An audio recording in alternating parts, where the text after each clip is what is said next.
దేవాది దేవుడు తెలియజేసుకుంటూ చేరవచ్చిన సంగతులు కూడా నా యొక్క హృదయపూర్వకం తెలియజేస్తున్నాను. కొద్ది నిమిషంలో దేవుని యొక్క మాటలు మనం ఉదయకాల సమయంలో ధ్యానం చేసుకోవడానికి ప్రయత్నం చేద్దాం. ఈ దినం మనం ధ్యానం చేసే అంశం ఏంటంటే పరలోక గమ్యానికి సహకారిగా సందేహివా. పరలోక గమ్యానికి సహకారిగా సందేహివా. రాసుకోండి. మన చర్చిలో ఉన్న పెద్ద అలవాటు ఏంటంటే పాఠం రాసుకుంటారు కానీ వాక్యం రాసుకుంటారు.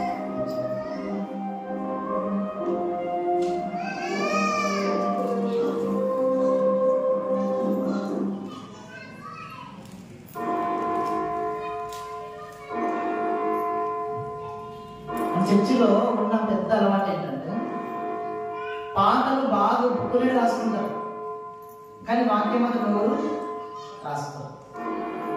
రెఫరెన్స్ ఎవరు కూడా నోట్స్ రాసుకోరు.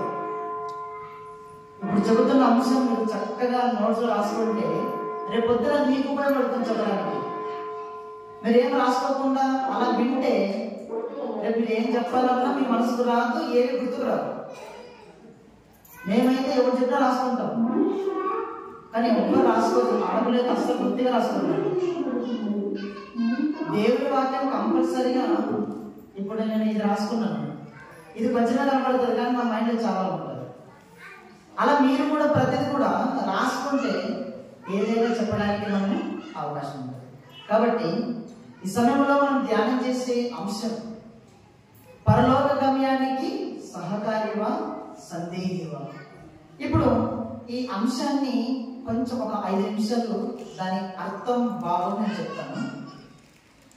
పరలోకం అనగా మన కన్న తండ్రి అయిన దేవుడు ఉండే స్థలం. ఎవరు అక్కడ? మన దేవుడు ఉండే స్థలం. ఆ పరలోకంలో మనకందరికీ జన్మనిచ్చిన ఈ ప్రపంచంలో ఎంతమంది అయితే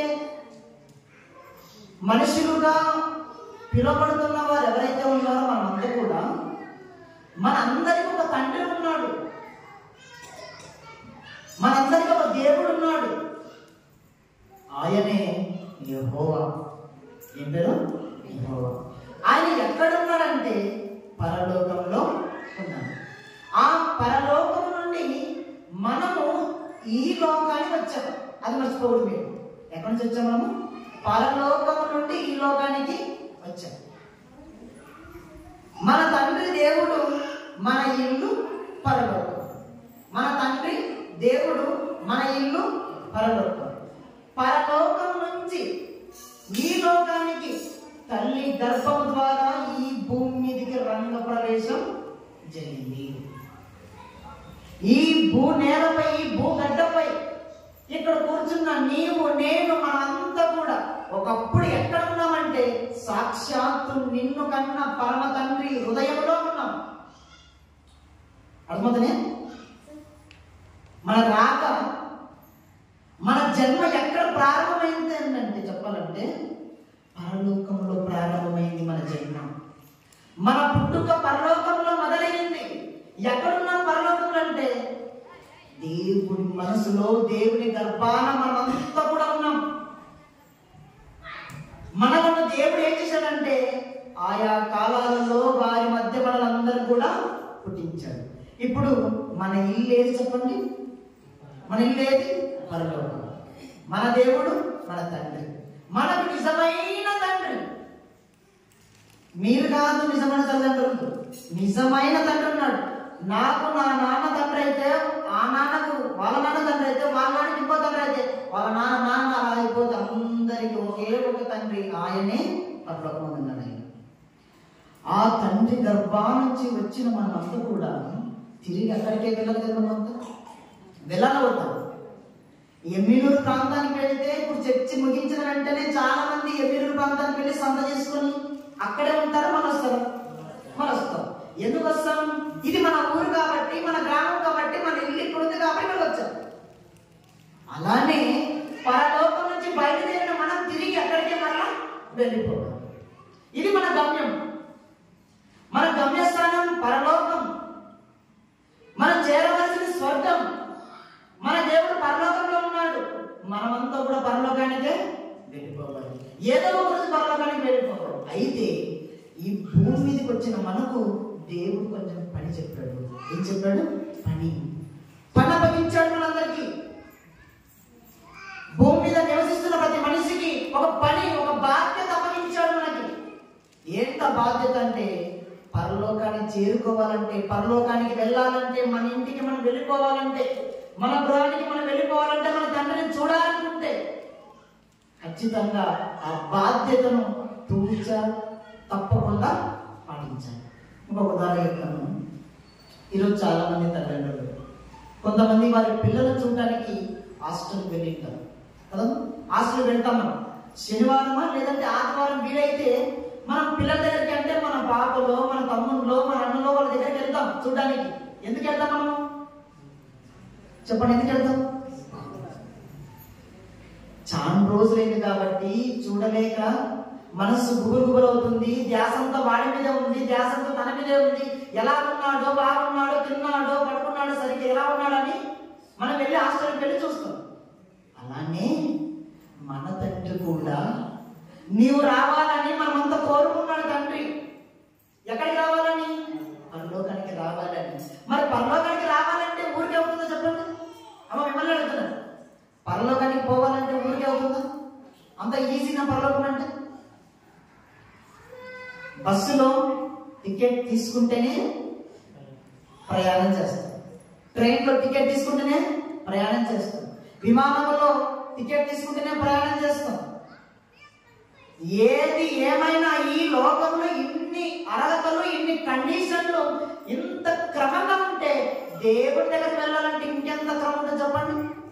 పరలోకానికి వెళ్ళాలంటే ఏదో ఊరికే మందిరం వచ్చాం, పాట పాడాం, వాక్యం విన్నాం, నేను వాక్యం చెప్పాను, మీరు వాక్యం విన్నారు, అయిపోయింది, నా పరలోకం వచ్చేస్తుంది అంటే పరలోకం అనేది చాలా కష్టం.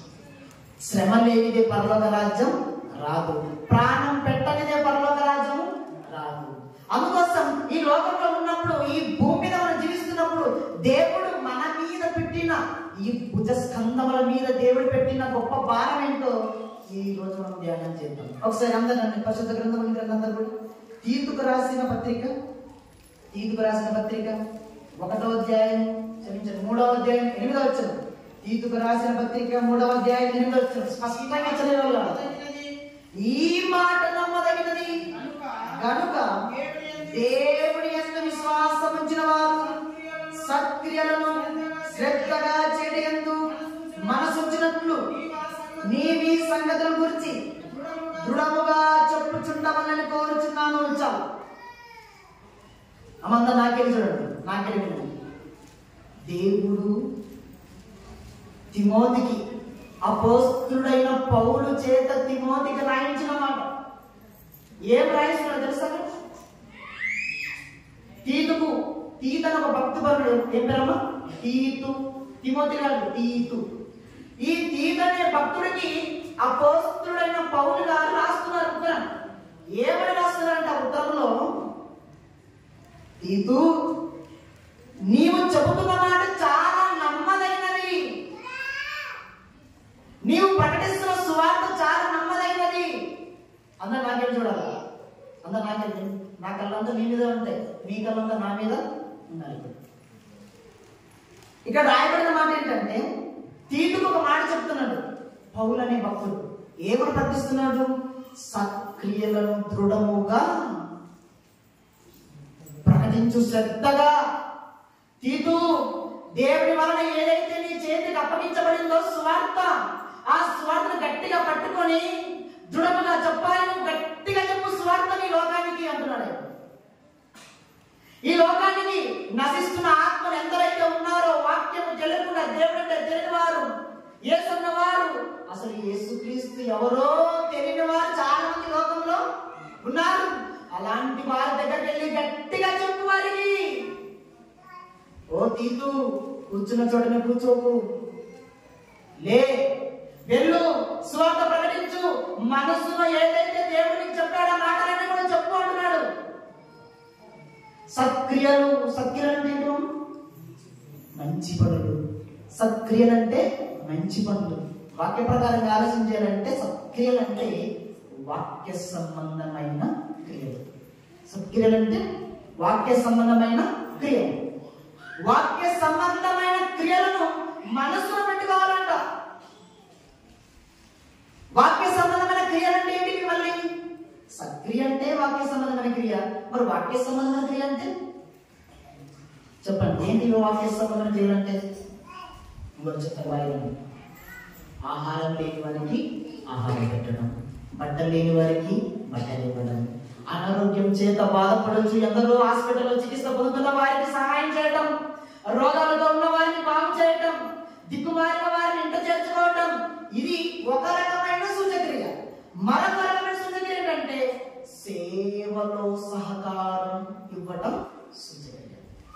ఎవరైనా సేవలో, పరిచయంలో, వాక్యం ప్రకటించడం ఎవరికైనా మన వంతుగా మనం సహాయం చేయటమే సహకారం, అదే సూచక్రియ. ఇది వాక్య సంబంధమైన క్రియ. ఇలాగ చెప్తూ ఉన్నాడు పౌలు గారి తీతుకు, ప్రకటిస్తూ ఉన్నాడు. ఇవన్నీ కూడా నువ్వు మనసులో పెట్టుకోవాలి, ప్రకటించాలి, గట్టిగా మాట్లాడు నా గురించి అని చెబుతూ ఉన్నాడు. అయితే మరొక మాట బైబిల్ రాయబడింది. ఒకసారి ఆ మాట కూడా మనం ఒకసారి జ్ఞాపకం చేస్తాము. ఫిలిప్పీలకు రాసిన పత్రిక 1వ అధ్యాయము 3వ వచనం చూద్దాం. ఫిలిప్పీలకు రాసిన పత్రిక 1వ అధ్యాయం 3వ వచనం. ఫిలిప్పీలకు రాసిన పత్రిక 1వ అధ్యాయం 3వ వచనం. మొదటి దినము నుండి ఇది వరకు సువార్త విషయములో ఒక్క నిమిషం ఇక్కడ చూడమ్మా. ఇక్కడ ఇందాక ఏ పౌలు గారు అయితే తీతు అనే ఒక భక్తుడికి ఉత్తరం రాశాడో, అదే పౌలు గారు మరొక సంఘానికి ఉత్తరం రాస్తూ ఆ ఉత్తరంలో ఏమని రాస్తున్నాడంటే, మొదటి దినము నుండి, మొదటి దినం ఎప్పుడో తెలుసా? మొదటి దినం నుండి అని రాశాడు అక్కడ. మొదటి దినం నుండి అంటే ఎప్పుడైతే బాప్తిజం తీసుకున్నామో ఆ రోజు నుంచి. అర్థమవుతున్నామో? ఎప్పుడైతే బాప్తిజం తీసుకున్నామో ఆ రోజు నుంచి, మొదటి నుండి ఇది వరకు అంటే పౌలు గారు ఉత్తరం రాసే సమయానికి బాప్తిజం తీసుకున్న వారి గురించి చెప్తున్నాడు ఆయన. బాప్తిజం తీసుకున్నారు ఎవరైతే ఉన్నారో ఆ ప్రారంభం నుంచి, అంటే బాప్తిజం తీసుకున్న ఆ రోజు నుంచి కూడా ఏం చేయమంటున్నాడో చూడండి. సువార్త విషయములో మీరు నాతో పాలువారైన చూచి మీలో ఈ సత్యాన్ని ఆరంభించిన వాడు యేసుక్రీస్తు దినం వరకు దానిని కొనసాగించునని రుడిగా నమ్ముచున్నాను. తెలుసా, పెద్ద భారం పెట్టాడు మన మీద. దేవుడు ఒక పెద్ద భారాన్ని పెట్టాడు మన మీద. ఏ భారం అంటే, ఎవరైతే మారు మనసు పొంది పాప క్షమాపణ నిమిత్తం బాప్తిజం తీసుకొని క్రీస్తు సంఘంలోనికి ఎవరైతే చేర్చబడ్డారో, ప్రభు బల్లారథంలో ఎవరైతే చేస్తున్నారో వారందరి మీద దేవుడు ఒక గొప్ప పెద్ద భారాన్ని పెట్టాడు. ఇప్పుడు మీరు మీ మీద భారం ఉందంటారా లేదంటారా? ఉంది కానీ లేదండి, ఉంది. మన మీద భారం మోపబడింది. ఏ భారం మోపబడింది మన మీద? ఏదో ఊరికే కూర్చొని పాట పాడుకొని మన ఇంటికి వెళ్ళి, అది కాదు భారం. నీ మీద, నా మీద మోపబడిన భారం ఏంటంటే, సువార్త విషయంలో మీరందరూ కూడా మాతో పాటు పాలువారిగా కావాలి. నేను మాత్రమే వాక్యం చెప్పడం కాదు, తమ్ముడు మాత్రమే వాక్యం చెప్పడం కాదు, మరెవరు మాత్రమే వాక్యం చెప్పడం కాదు, మీరు కూడా వాక్యం చెప్పాలి. మీరు కూడా నడిపించాలి. మీరు కూడా నశిస్తున్న ఆత్మను రక్షించడానికి మీ వంతు కృషి మీరు కూడా చేయాలి. ఇది బాప్తిజం తీసుకున్న వారిపై ఉన్న అత్యంత ముఖ్యమైన బాధ్యత. ఈ బాధ్యతను మనము విస్మరిస్తున్నామా లేదంటే పాటిస్తున్నామా? ఎంతమంది మీరు లోకానికి సువార్త ప్రకటించారు? ఎంతమందికి మీరు వాక్యం ప్రకటించాలి లోకంలో? చెప్పండి, మీకు కూడా మీరు చేసుకుని చెప్పండి. అందరూ బయట పెద్ద మీకు కూడా వాక్యం వింటారు, బాగానే ఉంది. ఎన్ని రోజులు చెప్తారు? వాక్యం వింటనే ఉంటారా? మీరు చెప్పండి, వినేవారే ఉంటారా? చెప్పేవారు కారా? మేము ఎప్పుడు వింటాం మీ మాటలు? ఎప్పుడు మా మాటలు వింటారు కానీ మీ మాటలు మేము ఎప్పుడు చెప్పండి. దేవుడు అదే కోరుకుంటున్నాడు. బాప్టిజం పొందుకున్న ప్రతి ఒక్కరు నా పని చేయాలి, నా కోసం బ్రతకాలి, సువార్త ప్రకటించాలి,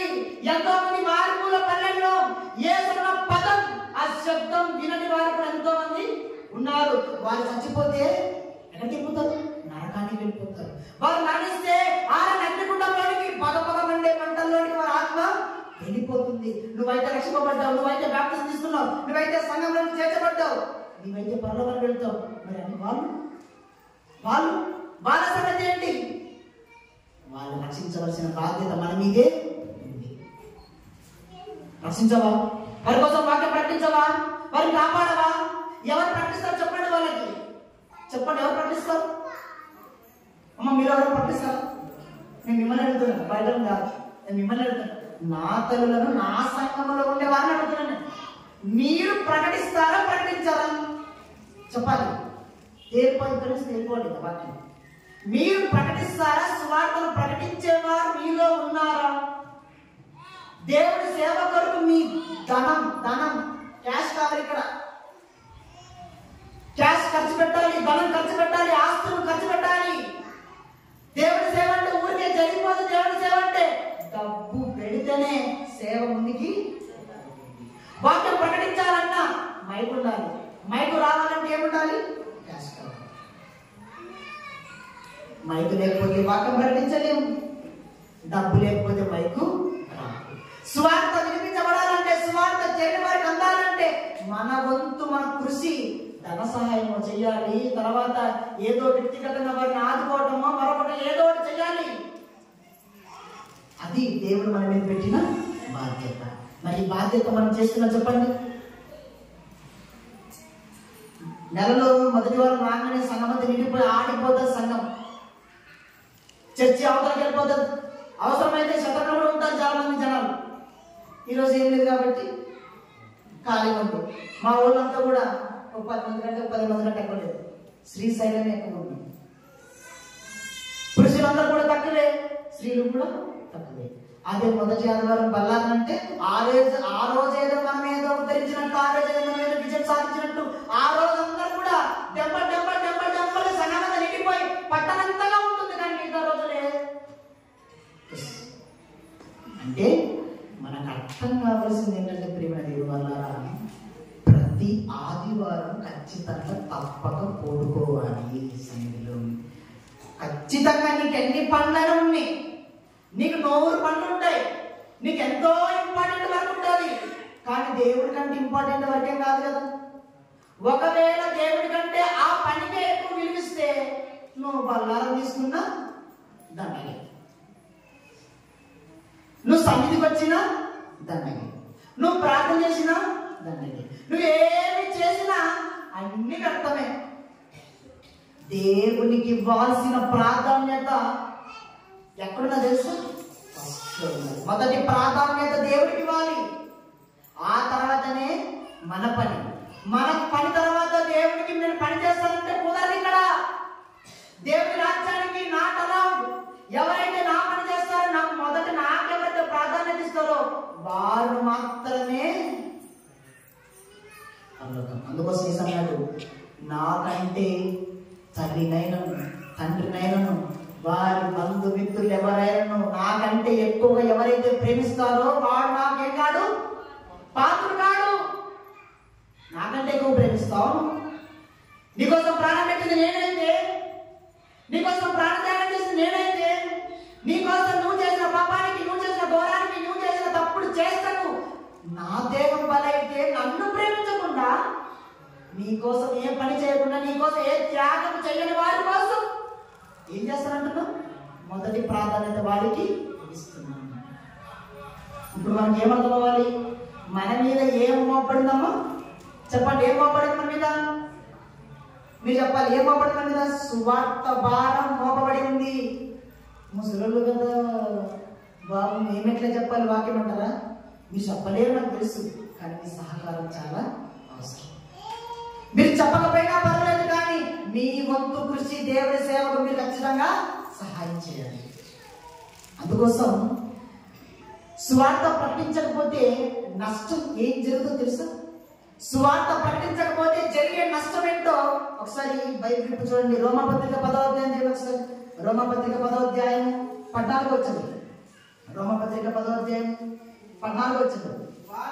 వారు విశ్వసింపని వానికి ఎట్లు ప్రార్థన చేసి చాలు. ఒక నిమిషం చూడండి, సువార్త ప్రకటింపబడని గ్రామాలు చాలా ఉన్నాయమ్మ.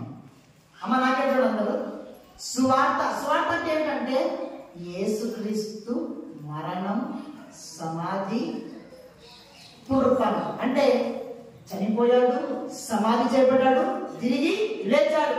అది గాస్పెల్, అది సువార్త. ఎవరైతే ఈ లోకానికి యేసుక్రీస్తు అనే దేవుడు ఈ లోకానికి వచ్చాడు, ఆయన ప్రాణం పెట్టాడు, సమాధి చేయబడ్డాడు, తిరిగి లేచాడు అన్న సువార్త ఏ గ్రామంలో ఉన్న వారికి తెలియకపోతే ఆ తెలియని వారికి ఎవరు చెప్పాలమ్మా? మనం చెప్పాలి. తెలుసుకున్న మనం చెప్పాలి. ఇప్పుడు పరలోకం ఉందని నమ్ముతున్నారా మీరు అందరూ? అమ్మా మిమ్మల్ని అడుగుతున్నాను, పరలోకం ఉందని నమ్ముతున్నారా? అయ్యా మిమ్మల్ని అడుగుతాను, పరలోకం నమ్ముతున్నారు కదా? నరకం ఉందని నమ్ముతున్నారా? దేవుడు నమ్ముతున్నారా? సాతాను నమ్ముతున్నారా?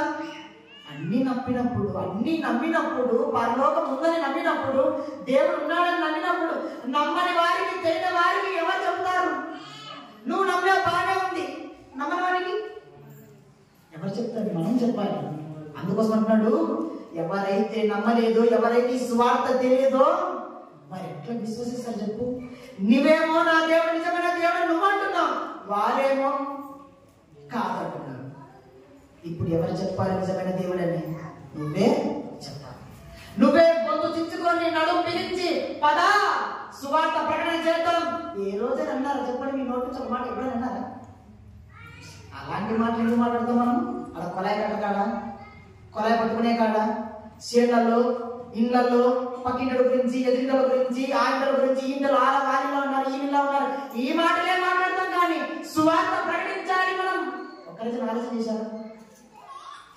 ఒకరోజు మనసు పెట్టి ఆలోచన చేశారా? అయ్యో నేనైతే రక్షింపబడ్డాను, నేనైతే బాప్టిజం ఇస్తున్నాను, నేనైతే చనిపోతే పరలోకానికి వెళ్ళిపోతాను. అనేక మంది వాక్యం తెలియని వారు చాలా మంది ఉన్నారు. వారు చచ్చిపోతే నరకానికి వెళ్ళిపోతారు కదా. వారిని ఎవరు కాపాడుతారు చెప్పండి? మనమే కాపాడాలి వారిని, మనమే వారిని రక్షించాలి. కనకమేడు గ్రామంలో సిఎస్ఐ సంఘములో ఉంటున్న మనమంతా దేవుని పిల్లలుగా పిలువబడుతున్నా దేవునికి సంతోషం లేదు. ప్రేమ ఒకవేళ మన గ్రామంలో, మన సంఘంలో దేవునికి నచ్చే పిల్లలు ఉన్నా దేవునికి సంతోషం లేదు. ఎప్పుడు సంతోషం తెలుసా? గ్రామం అంతా కూడా దేవుని నమ్ముకునేంత వరకు ఆయన సంతోషం లేదు. ప్రతి ఒక్కరూ దేవుని నమ్ముకోవాలి. ఏసంటే తెలియని వాడెవరు కూడా ఉండకూడదు. ఇప్పుడు చదవనమాట, ఇప్పుడు చదువు. వినని వాడిని వారు విశ్వసింపని వానికి ఎట్లు ప్రార్థన చేయుదురు? వినని వాణిని ఎట్లు విశ్వసించుదురు? ప్రకటించువాడు లేకుండా వారు ఎట్లు విందురు? చూడండి, మనకే చెప్తున్న మాటలు ఇవన్నీ కూడా. ఎవరైతే ప్రకటించట్లేదో వారికి ఎలా తెలుస్తుంది చెప్పండి? వాళ్ళకి తెలుస్తుందా? చెప్పండి, వాళ్ళకి తెలుస్తుందా? మనం చెప్పకపోతే వారికి ఎలా తెలుస్తుంది? దేవుడు ఉన్నాడు, నిజమైన దేవుడు ఉన్నాడు, ఆయన మన కోసం ప్రాణం పెట్టాడు అని మనం చెప్పితే కదా వారికి తెలిసేది. అప్పుడే కదా వారు నమ్ముకునేది, అప్పుడే కదా దేవుడికి ప్రార్థన చేసేది వారు. మనం ఏమి చెప్పకపోతే వారు మన దేవుడిని నమ్ముకోరు. మనం ఏమి స్వార్థ ప్రకటించకపోతే వారు మన దేవుడిని కొనియాడరు. అందుకంటున్నాడు, మీరు అలాంటి పని చేయకపోయినా ఏమన్నాడు తెలుసా? ప్రకటించువారు పంపబడని ఎడల ఎట్లు ప్రకటించుదురు? ఇందు విషయమై ఉత్తమమైన వాటిని గురించి స్వార్థ ప్రకటించు వారి పాదములు ఎంతో సుందరములైనవి. చూడండి అమలారా, ఒకసారి నన్ను మనసు పెట్టి ఆలోచన చేయండి అని అంటున్నాడు. ఎవరైతే ప్రకటిస్తున్నారు కొంతమంది ఉంటారు కదా, మీరైతే ప్రకటించలేదు, ప్రకటిస్తున్న వాళ్ళు ఉన్నారు కదా, నేను కానీ, తమ్ముడు కానీ, మరొకరు కానీ ఇలాగ ప్రకటిస్తున్న వారు ఎవరైతే ఉన్నారో వారికి మీరేం చేయాలా? సపోర్ట్ చేయండి, సహకారం అందించండి. నాయన మీరు ఇంకా చెప్పండి, ఇంకా బాగా చెప్పండి, మా వల్ల అయితే మాది కాదు, మేమైతే చెప్పలేము, మేమంతా ముసలి వాళ్ళు అయిపోయాం, మా ఎవరి కూడా ముసలైపోయాం, మా వల్ల కాదు. కానీ మీరు మాత్రము వెళ్ళండి, ఎంత ఖర్చు అవుతుందో చెప్పండి, పిలిపించండి, వాక్యం ప్రకటించండి, సభ పెట్టండి, సువార్త పెట్టండి, వినిపించండి గట్టిగా దేవుని వాక్యాన్ని. ఆ మాటలు మీ నోటి నుంచి రావాలి. ఎప్పుడైతే మాతో అయితే ఎప్పుడు అనలేదు, ఎప్పుడు అనలేదు. బాగా చెప్పండి, ఇంకే చెప్పండి అని ఎవరైతే అంటే నా దగ్గర అని లేదు, ఎవరు ఎవరన్నా అంటే దాని ఉద్దేశం ఏంటంటే కొంతమందికి ఇష్టం ఉంది, కొంతమందికి ఇష్టం లేదు. అదే వచ్చిన సమస్య. దేవుని వాక్య విషయంలో కూడా ఇష్ట కష్టాలతో మన సంఘంలో ఉన్నామంటే మనంత దౌర్భాగ్యులు ఎవరు ఉంటారు చెప్పండి? సువార్త లేని గ్రామాలు నిజంగా ప్రేమ లేని వల్ల మనము ఆ ఫోన్లో చూస్తుంటే ఎన్నో గ్రామాలు యేసనే దేవుడు ఉన్నాడా లేడనే విషయం కూడా చాలా మందికి తెలియదు. వాళ్ళు చచ్చిపోతే ఎక్కడికి తెలుసా? అగ్నిగుండంలోనికి వెళ్ళిపోతారు. తెలిసిన నువ్వే ఏదో 4 గోడల మధ్య కూర్చొని భజన చేసుకుంటూ ప్రార్థన చేసుకుంటూ ఉండిపోతే వారికి ఎవరు ప్రకటిస్తారు చెప్పండి? వారి వాక్యాన్ని ఎవరు ప్రకటిస్తారు చెప్పండి? అందుకోసం అన్నాడు, మీరు ఒకవేళ ప్రకటించకపోయినా పర్లేదు, కానీ ప్రకటించే వారిని మీరేం చేయాలా? సపోర్ట్ చేయండి, సహకారం అందించండి, వారిని ప్రోత్సహించండి. వెళ్ళండి నాయన చెప్పండి దేవుని వాక్యం. అలా ఉన్నారా చెప్పండి? ఎవరైనా అలా ఉన్నారా? లేదు ప్రేమ దేవుని వల్ల. ఒక గ్రామంలో, నాకు తెలిసిన గ్రామంలో గూడూరు పక్క గూడూరు దగ్గర చిన్న ఏదో ఉంది. ఆ ఊర్లో అంటే నాకు తెలిసిన ఒక అన్న, అంటే ఆత్మీయుడు, సురేష్ అన్న పేరు. ఆ అన్నని సువార్త కోసము స్త్రీలు పిలిపించారు. స్త్రీలు బాగానండి, స్త్రీల సమాజం ఏమంది తెలుసా? అన్నా మీరు ఖచ్చితంగా మా ఊరికి వచ్చి వాక్యము ప్రకటించాలి. నశిస్తున్న చాలా మంది ఉన్నారు, దేవుడు ఎవరు తెలియని చాలా మంది ఉన్నారు, మీరు రండి అని స్త్రీల సమాజం వారు ముందు వచ్చి ఆహ్వానించారు. మన సంఘంలో అలాంటి వ్యవస్థ ఉండటం లేదు, అలాంటి తరుణం లేదు, అలాంటి పరిస్థితి మన సంఘంలో లేదు. ఒక్కసారి ఆలోచన చేయండి. మీరు ఎవరి కోసం బతుకుతున్నారు, ఎవరి కోసం సేవ చేస్తున్నారు, ఎవరి కోసం జీవిస్తున్నారు? మనమంతా మన కోసం ప్రాణం పెట్టిన యేసుక్రీస్తు వారి కోసమే మన జీవితం. మరి ఆయన గురించి వాక్యం ప్రకటించకపోతే ఈ బ్రతకు ఏంటి చెప్పండి? ఈ బ్రతకు ఒక అర్థం ఉండదు, ఇదేమవుతుంది? వ్యక్తం అవుతుంది. అందుకోసం అక్కడ అన్నాడు, ఎవరైతే సువార్త ప్రకటిస్తారో వారి పాదములు ఎలాంటివంట? సుందరములైనవి. సుందరములు. అమ్మా మీ పాదాలు కూడా సుందరము కావాలంటే దేవుని సేవలో సేవ చేయండి, వాక్యం ప్రకటించండి. మీకు తెలిసిందైనా పర్లేదు, నలుగురికి చెప్పండి. మీ పాదాలు దేవుడు ముద్దు పెట్టుకుంటాడు. మీరు చిన్నప్పుడు మీకు పుట్టిన పిల్లలు అనగా మేము చిన్నప్పుడు మా పాదాలని అలా ఎత్తుకొని ఏం చేశారు? ముద్దు పెట్టుకునేవారు. దుమ్మున్నా మురిగి ఉన్నా ఏం చేసేవాడు? తల్లి ప్రేమ దుమ్మును చూడదు, మురిగిని చూడదు, ఏమి చూడదు. ముద్దు పెట్టుకొని గుండె కట్టుకొని ఎంతో సంతోషిస్తుంది. నీ పాదాలు కూడా ముద్దు పెట్టుకోవాలంటే సువార్త పనిలోకి మనమంతా రావాలి, సువార్త ప్రకటించాలి. మన చేతులు, మన కళ్ళు, మన అవయవాలు, మన మెదడు అన్నీ కూడా దేవుని సేవలో పనంగా పెట్టినప్పుడు శబాష్, నాకు నచ్చిన పిల్లలు కనకవిడ గ్రామంలో ఉన్నారు, వారి పాదాలు సుందరములు. వారు నా కోసం పనిచేస్తున్నవారు, నా కోసం జీవిస్తున్నవారు, ఆ రాత్రులు శ్రమించి నిద్ర లేక, సరైన ఆహారం లేక, సరైన గూడు లేక నా కోసం బ్రతుకుతున్నవారు, వారి పాదాలు నాకు ఇష్టం. ఇప్పుడు మీ పాదాలు సుందరములుగా మారాలా వద్దా చెప్పండి? అమ్మ చెప్పండి. మారాలంటే ఏం చేయాలి? సువార్త ప్రకటించాలి. ఎలా ప్రకటించాలి? మీరేమి మైక్ పెట్టుకుని ఏం చెప్పలేరు, కానీ మీ సహకారం అది కూడా సువార్తలో ఒక భాగం. ఇంకా ముందుకెళ్తాం. ఒకసారి చూడండి, కొరింథీయులకు రాసిన మొదటి పత్రిక 3వ అధ్యాయం 9వ వచనం. కొరింథీయులకు రాసిన మొదటి పత్రిక 3వ అధ్యాయం 9వ వచనం. మేము దేవుని జత పనివారము, మీరు దేవుని వ్యవసాయమును, దేవుని గృహమునై ఉన్నారు. అమ్మ మరొకసారి చదువుతాను, వినండి బాగా. పౌలు అంటున్నాడు, పౌలు అనే భక్తుడు ఏమంటాడు తెలుసా? మేము దేవుని జత పనివారమై ఉన్నాము. ఈ మాట మీకు అర్థమైతే ఎవరైనా చెప్పండి. నాకు అర్థమైన వాళ్ళు అన్న, మీకు కూడా ఈ మాట అర్థమైన వాళ్ళని చెప్పండి. అక్కడ పౌలు గారు ఏం మాట్లాడుతున్నారంటే, మేము మేము అంటే నాతో పాటు ఇంకా కొంతమంది ఉన్నారు. మేమంతా కలిసి దేవుని జత పని వారమైనాం. అమ్మ ఒక నిమిషం ఆలోచన చేయండి. జతగా అంటే ఎవరు? కలిసి తిరిగేవాడు. అదే కదా జతవాళ్ళంటే ఎవరు? కలిసి తిరిగేవాడు. ఇక్కడ దేవుడు అంటున్నారు వాళ్ళు, మేము దేవుని జత పని వారమై ఉన్నాము. ఎందుకో తెలుసా? సువార్త ప్రకటించడంలో మేమంతా కూడా ఒక జత, ఒక సమూహం. మేమంతా కలిసి ఉన్నాం, జత పని వారిగా ఉన్నాం. ఆ పనిలో దేవుడు కూడా ఉన్నాడు. దేవుడు కూడా పని చేస్తున్నాడు. దేవుడు పని చేయాలనుకున్నారా మీరు? మన కోసం ప్రాణం పెట్టిన యేసుక్రీస్తు వారు పని చేశాడమ్మా. మన కోసం పని చేశాడు. ఏం పని చేశాడన్నా? కుండలు పోసాడా? ఇల్లు కట్టాడా? వ్యవసాయం చేశాడా? ఏం పని చేశాడా ఆయన? అమ్మ మీ పిల్లలు కొంచెం కంట్రోల్ చేద్దాము.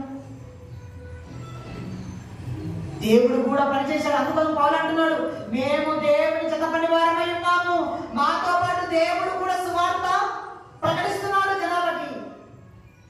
చూశారా ప్రకటించినప్పుడైనా? చూడండి ఒకసారి లూకాసు వార్త 8వ అధ్యాయం 1వ వచనం. లూకాసు వార్త 8వ అధ్యాయం 1వ వచనం చూడండి. దేవుడు ప్రకటిస్తున్నాడు చూడండి. లూకాసు వార్త వెంటనే ఆయన దేవుడి రాజ్య సువార్తను తెలుపుచు ప్రకటించుచు ప్రతి పట్టణములోను ప్రతి గ్రామములోను సంచారము చేయుచుండగా. చాలు చాలు చూడండి. ఇక్కడ యేసుక్రీస్తు వారు ఏం చేశాడు తెలుసమ్మా? సువార్త ప్రకటిస్తున్నాడు. ఎక్కడో తెలుసా? పట్టణాలకు వెళ్ళాడు, గ్రామాలకు వెళ్ళాడు, వీధుల్లోకి వెళ్ళాడు, ఇంటికి వెళ్ళాడు, సువార్త ప్రకటించాడు. ఏమన్నా తెలుసా? అమ్మా నీ కోసం నా కోసం దేవుడు ఎదురు చూస్తున్నాడు.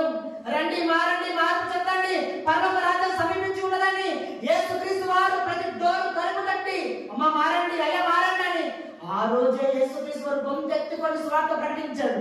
ఆ మహనీయుడే సువార్త ప్రకటించినప్పుడు ఈ రోజు నువ్వు నేను ప్రకటించకపోతే ఈ బ్రతుకు విలువ ఉందంటారా? చెప్పండి, విలువ ఉందంటారా? అసలు ఉందని అలా ప్రకటించినప్పుడు యేసుక్రీస్తు వారు సువార్త ప్రకటించినప్పుడు ఆ సువార్తకు కొంతమంది ఏమైపోయారు? లొంగిపోయారు, మార్పు చెందారు. ఆ మార్పు చెందిన వారిలోనే మొట్టమొదటిగా ఎవరు తెలుసా?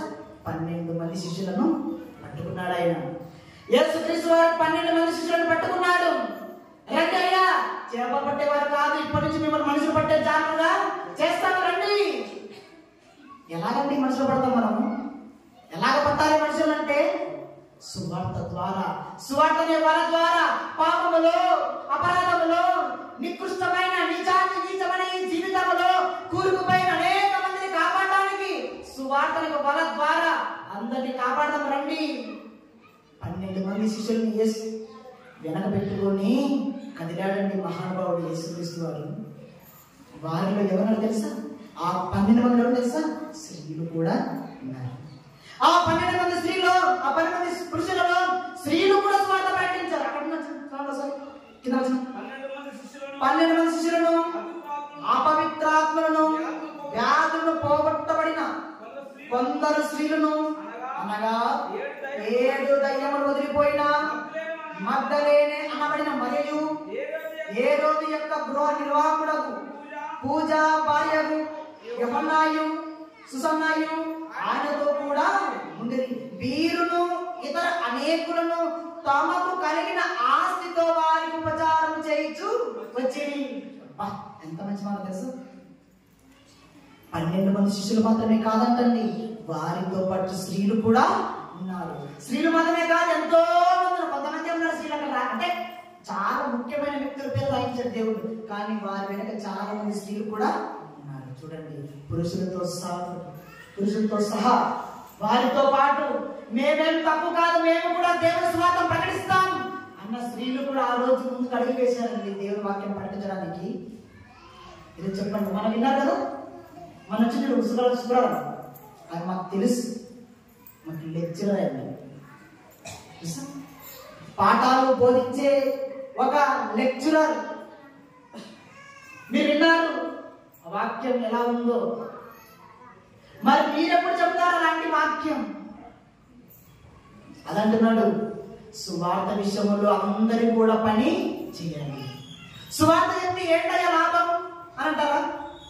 సువార్త చెప్పి ఏంటి లాభం అంటారా? సువార్త వల్ల ఎంతో మంది మారిపోయారు, ఎంతో మంది బ్రతికారు సువార్త వలన. ఉదాహరణకి కొంతమంది చెప్తాను బాగేనండి. మనకందరికీ పౌలు గారు తెలుసు కదా, పౌలు గారు తెలుసు. పౌలు గారు జీవితం మారకముందు ఎలా ఉన్నాడో మీకు అందరూ తెలుసు. ఎలా ఉన్నాడు ఆయన జీవితం? నరహంతకుడు ఆయన. ఎవరు? పౌలు గారు. ఎంతో మంది ప్రాణాలను తెగ నరికిన వాడు. ఎవరు? పౌలు గారు. ఎంతో మంది స్త్రీలను చంపేసిన వాడు. పసి పిల్లను కూడా, ముక్కు పచ్చలారని పసి పిల్లను కూడా గుర్రాలతో తొక్కించిన ఒక నికృష్టమైన వాడు పౌలు. ఏం చేశాడు తెలుసా? దేవుడు ఒక్క దెబ్బకాయని పట్టేశాడు. సౌలుగా ఉన్న ఆయనను పౌలుగా మార్చాడు. ఎలాంటి పరిస్థితి తెలుసా? దేవుని వాక్యం ఎంత కసాయి గుండెనైనా మార్చుతుంది. దేవుని మాటకు సృష్టి కలిగింది. దేవుని మాటకు గాలి లోపడుతుంది. దేవుని మాటకు సూర్యుడు మాట వింటున్నాడు. దేవుడి మాటకు చంద్రుడు మాట వింటున్నాడు. దేవుని మాటకు చెట్లు, సముద్రులు, చేపలు అన్ని మాటలే. కానీ దేవుని మాటను వినని వారు ఎవరు అంటే అది మనమే, మనమేనండి. అసలే దేవుని మాటను వినని వారు ఎవరు తెలుసా? మనమే. జంతువులు మాట వింటున్నాయి, చెట్లు మాట వింటున్నాయి, సూర్యుడు మాట వింటున్నాడు, చంద్రుడు మాట వింటున్నాడు, నక్షత్రాలు మాట వింటున్నాయి, ఆకాశం మాట వింటుంది, సముద్రం మాట వింటుంది, అందులో ఉన్న జీవరాశులు, జలచరములు మాట వింటున్నాయి. మాట వినలేదంటే కేవలం మనిషి మాత్రమే. వాటికంటే గొప్ప జీవితం మనకిచ్చాడు జీవితం. మాట్లాడే గుణం ఎవరికి ఉంది? మనకే కదా. జంతువులు మాట్లాడతాయా? చేపలు మాట్లాడతాయా? కోడి మాట్లాడుతుందా? గొర్రె మాట్లాడుతుందా? కానీ వాటికంటే తెలివిగా, వాటికంటే విజ్ఞానం కలిగిన వ్యక్తులుగా మననం చేశాడు దేవుడు. మన లాంటి దేవునికి అన్యాయం చేయాలా, న్యాయం చేయాలి? చెప్పండి. అన్యాయం చేయాలా, న్యాయం చేయాలి. అందుకోసం ఉన్నాడు అక్కడ. నేను దేవుడిగా ఉన్నా, నేనే ఖాళీ లేనయ్యా, సువార్త ప్రకటిస్తున్నాను నేను. నువ్వేం చేస్తున్నావు నా కోసం? చెప్పు. నీ చరిత్ర ఏమైనా ఉందా? దేవుడి కోసం నేను పలానా పని చేశాను, దేవుడి కోసం నేను పలానా కార్యక్రమం చేశాను, అదిగో నా వంతుగా 10,000 రూపాయలు సువార్తకి ఇచ్చాను, అదిగో నా వంతుగా సువార్త మీటింగ్కి నేను గుడాలు పెట్టాను, ఆటో పెట్టాను, అనేక మంది తోలికెళ్ళి వాక్యం వినిపించాను. ఏ రోజు ఒక చరిత్ర నీకంటూ ఉందా? మిమ్మల్ని అడుగుతున్నాను, ఉందా? రూపాయి పోతే ఆలోచించేవారు మీరు అంతా. రూపాయి కూడా లెక్కలు పెట్టేవారు మనం. రూపాయి కూడా లెక్కలు కడితే దేవుడి దగ్గర నీకేముండదు, సున్నే. సువార్తకు మనము అక్కడ ఏం చేశారంట? వారుకున్న ఆస్తి అంతా కూడా ఇచ్చేశారంట. ఎవరికో తెలుసా? సువార్తకి ఇచ్చేశారండి. అలాగని మిమ్మల్ని అందరినీ నిత్యం చెప్పట్లేదు నేను మీ ఆస్తులంతా మొగ్గుని. మీ వంతుగా, మీ కష్టార్జితంలో, మీ పని భాగంలో దేవుడి సువార్తకు మనం ఖర్చు. ఒకనాడు సౌలు గారిని మార్చింది దేవుని వాక్యం. చెరసాలలో ఉన్న చెరసాల నాయకుడు కూడా వాక్యం మార్చింది. అన్యాయంగా బ్రతుకుతున్న చక్కని జీవితాన్ని యేసు మాటలు మార్చాయి. తుయాతైర పట్టణంలో లూది అనే ఒక స్త్రీ ఏం తెచ్చాడంట దేవుడు? ప్రభు ఆమె హృదయమును తెరిచాడు. ఎంతో మంది సువార్తకు మారిపోయారు ప్రియమైన దేవుని వల్ల. కరువు గట్టిన నేరగాళ్ళే మారిపోతున్నప్పుడు, నరంతకులే మారిపోతున్నప్పుడు, మోసగాళ్ళే మారిపోతున్నప్పుడు, దొంగలే మారిపోతున్నప్పుడు, వ్యభిచారులే మారిపోతున్నప్పుడు మనం ఎందుకంటే ఇంకా మారిపోకుండా దేవుని మనసు బాధ పెడుతూ దేవుని మనసును కళ్ళల్లో కన్నీరు రప్పించే వారిగా ఉండాలా? చెప్పమంతా అలా ఉండకూడదనే దేవుని బాధ. మా బాధ, మా ఆక్రోశం, మా ఆవేదన ఇంత గట్టిగా చెప్పాల్సిన అవసరం లేదు. నీకు చిన్నగా చెప్పినా సరిపోతుంది. ఎందుకు గట్టిగా చెప్పాల్సి వస్తుందంటే ఒక్కరైనా దేవుని కోసం నిలబడతారేమో అని ఒక చిన్న ఆశ తప్ప మనకు ఉద్దేశం ఏమీ లేదు. అందుకోసం పౌలు అంటున్నాడు. చూడండి పౌలు గారు ఏమంటున్నాడు చూడండి ఒకసారి. పౌలు గారు ఏమంటున్నాడు చూడండి. ఫిలిప్పీయులకు రాసిన పత్రిక 4వ అధ్యాయం ముంచేసుకున్నాం. ఫిలిప్పీయులకు రాసిన పత్రిక 4వ అధ్యాయం 3వ వచనం. ఫిలిప్పీయులకు రాసిన పత్రిక 4వ అధ్యాయం 3వ వచనం. అవును నిజమైన సహకారి ఆ స్త్రీలు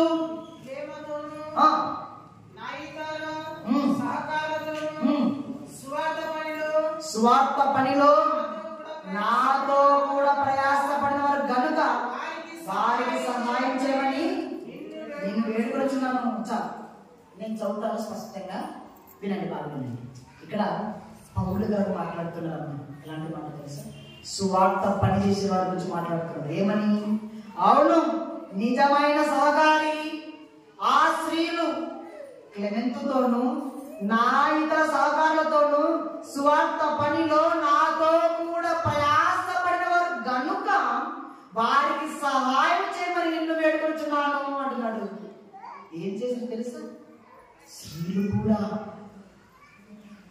దేవుని సువార్తలో వారు కూడా ప్రయాసపడుతున్నారంట.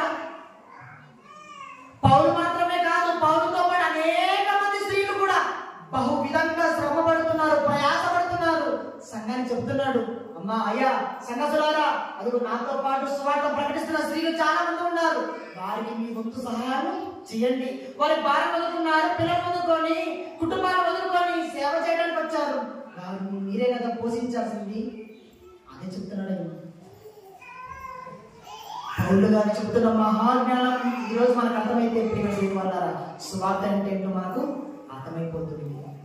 వారికి ఉపచారం చేయండి, వారికి సేవ చేయండి అన్నాడు మనల్ని. అది ఎలాంటి వారికి? నిజమైన సేవకులకు. మన అందరు కాదు. నిజమైన సేవకుల కంటే డూప్లికేట్ సేవకులకు ఉండరు. అర్థమంది? నిజం ఎక్కడైతే ఉంటుందో అక్కడ ఏముంటుంది? అబద్ధం కూడా. సత్యం అయితే ఎక్కడైతే ఉంటుందో అక్కడ ఏముంటుంది? అసత్యం కూడా ఉంటుంది. పాపం ఎక్కడైతే ఉంటుందో అక్కడ దేవుడు కూడా.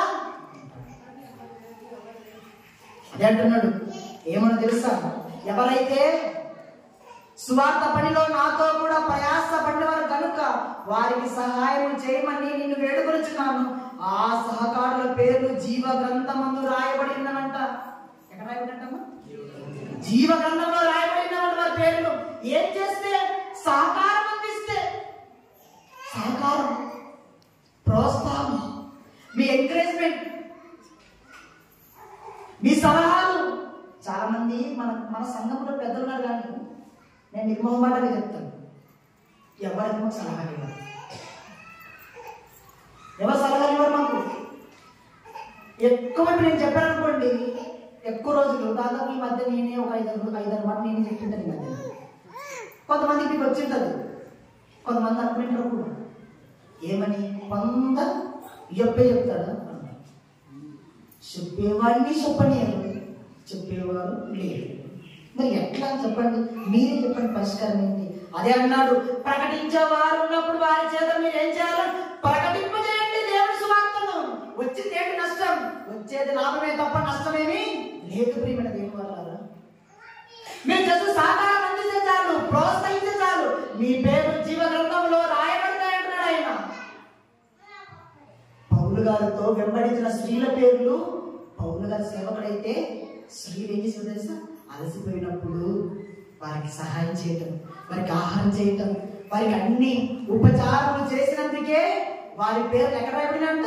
జీవ గ్రంథంలో వారి పేరు రాయబడి ఉంటున్నాడు ఆయన. మరి నీ పేరు, నా పేరు చెప్పండి. బాప్టిజం తీసుకున్నాం, మార్పు చెందాం, యేసే నిజమైన దేవుడిని నమ్ముకున్నాం, సొంత రక్షకుడిని స్వీకరించాం, ఆయన నా కోసం ప్రాణం పెట్టాడని నమ్మాం. మరి ఆయన గురించి ప్రకటించవా? ఆయన గురించి చెప్పవా? ప్రకటించాలి మనమే. చివరిగా 2 మాటలు ఏం చేసుకున్నాం. యోహాను గారు రాసిన 3వ పత్రిక, యోహాను గారు రాసిన 3వ పత్రిక 1వ అధ్యాయం 2వ అధ్యాయం ఉంటుంది కదా, ఓన్లీ 1 చాప్టర్. యోహాను గారు రాసిన 3వ పత్రిక 8వ వచనం. మనము సత్యమునకు సహాయకులమోనట్లు అట్టి వారికి ఉపకారము చేయబద్ధులమై ఉన్నాము. మనము సత్యములకు సత్యం అంటే ఏంటో తెలుసా? అందరూ ఒకసారి హల్లెలూయా. మన అదే పని తీశారు కదా మన ఆయన మీరు తెచ్చారు కదా ఆయన ఆశీర్వదించాను సార్. మనం ఏది ఎప్పుడు చెప్పినట్టుగా ఆయన అని చెప్పాడు. ఏమని? మీకేం తెలియదా అన్నాడు. నాకు కోపం వచ్చింది. మస్తు మాట చెప్పినాం సార్ ఈ గ్రామంలో ఈ సంఘంలోన హల్లెలూయా అంటే దేవుని స్తోత్రం చెప్పండి అంటే ఆయన ముందు పరువే బాయపడదు. అట్లా ఉంటుంది. అందుకోసమని మనము ఏదైతే నేర్చుకున్నామో దాన్ని పర్ఫెక్ట్గా పాటించాలి. హల్లెలూయా హల్లెలూయా. ఇది కరెక్ట్. మన ఏమన్నాడు? హల్లెలూయా అంటే హల్లెలూయా కాదు. ఆయన ఏమన్నాడు? హల్లెలూయా అంటే హల్లెలూయా అనకూడదమ్మా అని మనం చెప్పాడు. కానీ అంతకంటే ముందు మనం చెప్పాము ఇక్కడ అనకూడదని. కాబట్టి అలాంటి వారికి మనం ఎలా కనబడదు సార్? జ్ఞానవంతులుగా కనబడాలి. కనకవీడి సంఘం అంటే ముద్దుబారి సంఘం అనకూడదు. కనకవీడి సంఘంలో జ్ఞానవంతులు ఉన్నారని చెప్పాలి. మేధావులు ఉన్నారు, తెలివైన వారు ఉన్నారు, దేవుని జ్ఞానం వచ్చిన వారు అని చెప్పాలి. కనకవీడి సంఘంలో వాక్యం లేదన్నప్పుడు ఎవరు? కనకవీడి సంఘంలో యవనస్తులు ఉన్నంత వరకు ఖచ్చితంగా జ్ఞానం అనేది ఉండాలి ఖచ్చితంగా. అందుకోసం చూడండి ఇక్కడ మంచి మాట రాయించాడు. మనము సత్యమునకు సహాయకులమవట్టు అట్టి వారికి ఉపకారం చేయబద్ధులమై ఉన్నాము. ఏంటో తెలుసా మరి ఇలా మాట? సత్యం అంటే ఏంటో తెలుసా అన్న? మిమ్మల్ని సత్యం అని చెప్పండి, మీరు చెప్పండి. నిజం. సత్యం అంటే నిజం. వాక్య ప్రకారంగా ఆలోచన చేస్తే సత్యం అంటే వాక్యం. ఏంటమ్మా? సత్యం అంటే వాక్యం. ఈ వాక్యానికి ఎవరైతే సహాయం చేస్తారో అంటే వాక్యం చెప్పడానికి ఎవరైతే సహాయం చేస్తారో ఏమన్నా తెలుసా? అట్టి వారికి ఉపకారం చేయండి. ఉపకారం సేవ చేయండి. అలాంటి వారికి అంటున్నారు. చేస్తున్నారా మరి? చేస్తున్నారు చెప్పండి. ఆలోచన చేయండి ప్రేమ దేవుళ్ళ. ఒక్కసారి ఒక్క నిమిషం ఆలోచన చేయండి. ఎంతో మంది నశించి చనిపోతున్నారు చాలా మంది. మన కుటుంబంలోనే చాలా మంది మారిన వాళ్ళు ఉన్నారు. ఇంకా మా ఇంట్లో మా నాన్న మారలేదు, మీ ఇంట్లో మీ పిల్లలు, మీ భర్తలు, మీ బంధువులు ఇంకా చాలా మంది మారిన వాళ్ళు ఉన్నారు. వాళ్ళందరికీ ప్రకటించవలసిన బాధ్యత మన మీదే ఉంది. అందుకోసం పౌలు అంటారు, సువార్త భారం నా మీద మోపబడింది. అయ్యో నేను సువార్త ప్రకటించకపోతే నాకు శ్రమ. సువార్త ప్రకటించకపోతే ఏం కలుగుతుందంట? శ్రమ కలుగుతుంది. మరి మీకు శ్రమ కావాలా మేలు కావాలా? గట్టి చెప్పండి. శ్రమ కావాలా మేలు కావాలా? మేలు కావాలంటే మీరు ఖచ్చితంగా ఏం చేయాలి? సువార్త పని చేయాలి. అయితే రేపటి నుంచి మనం చూద్దాం ఎవరెవరు సువార్త చేస్తారు. రేపటి నుంచి మనం పనిలోకి దిగాలి. లేదంటే గడప దాటనే పనిలోకి రావాలి. మనమంతా వెళ్ళండి, ఇంటికి వెళ్ళండి.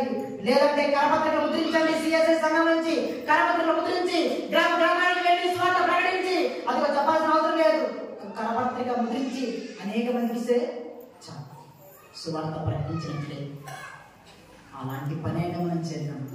నోరు విప్పి దేవుని మాటలు చెప్పడానికి సిగ్గుపడతాం. కనీసం ఒక పేపర్ మీద రాసి దేవుని మాటలు ఒకరికైనా ప్రకటిద్దాం. ప్రేమ దేవుని వల్ల చివరి ఒక మాట చేసి మనం చేస్తాం. దేవుని సీజన్ అయిపోయింది.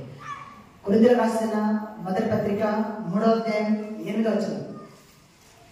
కొరింథీయులకు రాసిన మొదటి పత్రిక 3వ అధ్యాయం 8వ వచనం.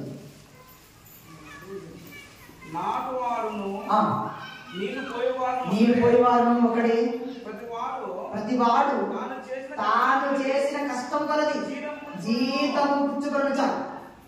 ఏమని తెలుసు కదా? మీరు స్వార్థ కోసం కష్టపడితే ఖచ్చితంగా ఏముంటుందంటే జీతం ఉంటుంది మీకు. మరి జీతం కావాలో చెప్పండి. మీరు ఇప్పుడు పనికి వస్తే మామూలుగా మనం పని వస్తుంది. మనకు కష్టం పెడితే పని స్టార్ట్ అవుతుంది. మనకు ఇప్పుడు పనికి వెళ్తాం. మన పని అయిపోయిన తర్వాత వేరే వాళ్ళు పనికి వెళ్తాం. పనికి వెళ్ళిన తర్వాత అక్కడ ఊకే కూర్చుంటాము. కూర్చోం కదా, పని చేస్తాం. పని చేసిన తర్వాత మన డబ్బులు ఇస్తాం. జీతం అంటారు దాన్ని. ఇప్పుడు దేవుని పని చేస్తే కూడా మనకు ఏమి ఇస్తాడంట? జీతం ఇస్తాడమ్మా. నీకు జీతం ఇస్తాడు. ఎంత అనేది కాదు ఇక్కడ. జీతం అంటే తెలుసా? పరలోకం. డబ్బు కాదు, బంగారం కాదు, ఇల్లు కాదు, ఆస్తులు కాదు, పరలోకం. అంతకంటే గొప్ప ఆస్తి ఏం కాదు చెప్పండి? పరలోకం కంటే మించిన గొప్ప ఆస్తి మనకేది వద్దు ప్రేమ దేవుని వల్ల. నీవు కష్టపడితే దేవుని స్వార్థలో నీ వంతులు సహకారం చేస్తే, దేవుని ఉపచారం చేస్తే ఖచ్చితంగా నీ పేరు జీవగ్రంథంలో రాయబడుతుంది. నీకు పరలోకంలో స్థానం దొరుకుతుంది. అందుకోసం అన్నాడు, భూమి మీద వేటిని మీరు సంపాదించుకోవద్దండి. ఎక్కడ సంపాదించుకోవాలంట? పరలోకంలో మీరు సంపాదించుకోండి. ఏం సంపాదించుకోవాలి? పరలోకంలో ఆత్మలను మీరు సంపాదించాలి. నశిస్తున్న ఆత్మను ఏం చేయాలా? సంపాదించాలి. కాబట్టి అలాగా మనం బతకాలని, అలాగ మనం జీవించాలని, మనం కూడా స్వార్థ ప్రకటించాలని, బాప్తిజం తీసుకున్న రోజు నుంచి ఒక్కసారి నీ మనసు పెట్టి మనసాక్షి మీద చేసుకొని, అయ్యో నేను బాప్తిజం తీసుకుని 20 సంవత్సరాలు, 30 సంవత్సరాలు, 40 సంవత్సరాలు అవుతుంది, ఇంతవరకు నా నోటి నుంచి ఒక్క పదం దేవుని గురించి నేను ఒక్కరు కూడా చెప్పలేదు. నేను చచ్చిపోతే దేవుడు నన్ను ఏమడుగుతాడు? లెక్క అడుగుతాడు. ఖచ్చితంగా ఎంతవరకు చెప్పావు వాక్యం, ఎంతమందికి వాక్యం చెప్పావు, ఎంతమందికి సంఘంలో నడిపించావు అని అడుగుతాడు. ఆ రోజు నీకు చెప్పడానికి అవకాశం కూడా ఉండదు. అప్పుడు అంటాడు, వెళ్ళిపో, నేను నిన్ను ఎప్పుడు కూడా చూడలేదు, ఎరగలేదు, నువ్వెవరు నాకు అసలు తెలియదు, గటా వెళ్ళిపో. నరకానికి దొబ్బేస్తాడు, నరకానికి తోసేస్తాడు ఆయన. కాబట్టి నరకానికి తోసిపుచ్చుకునే వారు కాకుండా రండి పరలోకానికి ఆహ్వానం పలికించుకునే వారిగా మనం అంతా కూడా ఉండాలని, స్వార్థ పనిలో మనమంతా కూడా మరి బాహులం అవ్వాలని, సమూహంగా మారాలని. అందుకోసం ఈ మధ్య ఒక పాట రాశాను. ఆ పాట రికార్డింగ్ అవుతుంది. మీరంతా ఖచ్చితంగా ప్రార్థన చేయాలి. హైదరాబాద్లో రికార్డింగ్ అవుతుంది పాట. సేవ గురించే పాట రాశాను. ఎంతో లోతుగా, నాకు పెద్ద అనుభవం లేదు, కానీ ఎంత వచ్చిన దేవుడు పేరితే నా సేవ ఏం మహా అంటే ఎంతేది, కానీ పదాల కూర్పు, పదాల చరణాలు చూసినప్పుడు అవతల వ్యక్తికి హార్ట్ టచ్ అయింది ఆ మాట చూసినప్పుడు. అంటే సేవకుల యొక్క వర్ణన, సేవకులు ఎలాంటి వారు, సేవ అంటే ఏంటిదో ఆ పదాలను చూపించాను. జస్ట్ 2 జనాలు మొత్తం సేవకుల యొక్క జీవితాన్ని పెట్టాను. కాబట్టి ఆ పాటను బాగా రావాలని అనేక మంది విని ఆ పాట ద్వారా సువార్త అంటే ఏంటో, సేవకులు అంటే ఏంటో తెలుసుకొని దేవుని కొరకు బ్రతకాలని, మీ వ్యక్తిగత ప్రార్థనలో మీరు ప్రార్థన చేయాలని మనవి చేస్తూ, దేవుడి కొద్ది వాక్యం మన ఇంట్లో దీవించి ఆశీర్వదించును గాక. చిన్న ప్రార్థన చేసుకొని సమయాన్ని కల్పించిన ప్రార్థన చేసుకున్నాం. మొన్నటిగా ప్రేమించిన మా ప్రియ పరలోకపు తండ్రి, మీ ఘనమైన శ్రేష్టమైన చెల్లిస్తూ ఉన్నాం ప్రభా. ఇంతవరకు మీ విలువైన మాటలను తండ్రి మరి నా ద్వారా మీ ప్రియులను, మీ పిల్లలకి తండ్రి వినిపింపజేశారు. అందుబట్టి మీకు వందనం తండ్రి. విత్తబడిన వాక్యం తండ్రి నిరంతరంగా ఫలించి అనేక మందికి రాజ్య సువార్త ప్రకటించే గొప్ప వాక్యాన్ని అనుగ్రహించాలని కోరుకుంటూ యేసుక్రీస్తు వారి పవిత్రమైన మీ ప్రార్థన సుధించి ప్రార్థించి పొంది ఉన్నాం మా ప్రభు తండ్రి.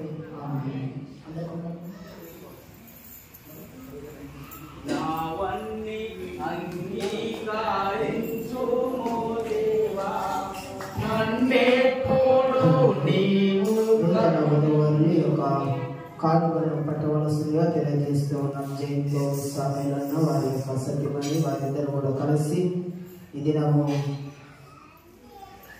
కానుకలు సమర్పించవలసిందిగా తెలియజేస్తూ ఉన్నాము.